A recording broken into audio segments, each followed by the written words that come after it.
ఈరోజు స్వామివారి దర్శనం చేయడం అంటే రాబోయే వార్షికోత్సవాలు పీఠంలో జరుగుతాయి.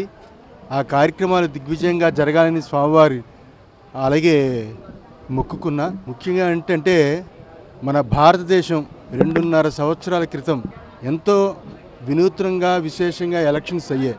ఆ రోజు సమాజం అంతా హిందూ సమాజం అంతా కోరుకున్నది ఏంటంటే గోహత్యలు జరగకూడదు, గోవులు ఇతర దేశాలకి బంగ్లాదేశ్ ఇలాంటి వాటికి తరలిపోకూడదు, గోవుని ఒక జాతీయ జంతువుగా ప్రకటించాలి అని కోరుకుని ఈ భారతదేశంలో ఉన్న ఒక కొత్త ప్రభుత్వాన్ని అంటే ఈ బీజేపీ ప్రభుత్వాన్ని గెలిపించింది.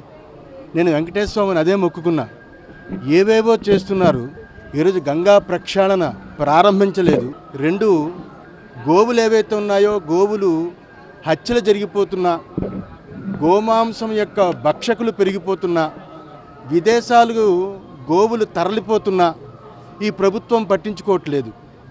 ఇప్పటికైనా కళ్ళు తెరిచి గోవులు కాపాడినప్పుడే భారతదేశం బాగుపడుతుంది, ఈ ప్రభుత్వం కూడా నిలబడుతుంది అని దేవుణ్ణి స్వామిని మొక్కుకుంది. అంటే గోరక్షణ కల్పించే బుద్ధిని ఆ సెంట్రల్ గవర్నమెంట్కి నువ్వు కలిగించు అని ప్రార్థించి స్వామి పాదాలకి మనసారా నమస్కరిస్తూ గోవుల్ని రక్షించు, గోవుల్ని పరిరక్షించు. గోవులకి నువ్వు గోపాలుడిగా పేరున్నావు. అలాంటి గోవులు భక్షిస్తున్నా రక్షించకుండా ఈ ప్రభుత్వాలు కాలయాపన చేస్తుంది. కాబట్టి సరైన బుద్ధి కలిగించాలని నేను మనసారా స్వామి దగ్గర కోరుకున్నాను. ఈ వీడియోపై మీ విలువైన కామెంట్స్ ని మాతో షేర్ చేసుకోండి. అండ్ ఇంకో విషయం, సబ్స్క్రైబ్ చేయడం మర్చిపోకండి.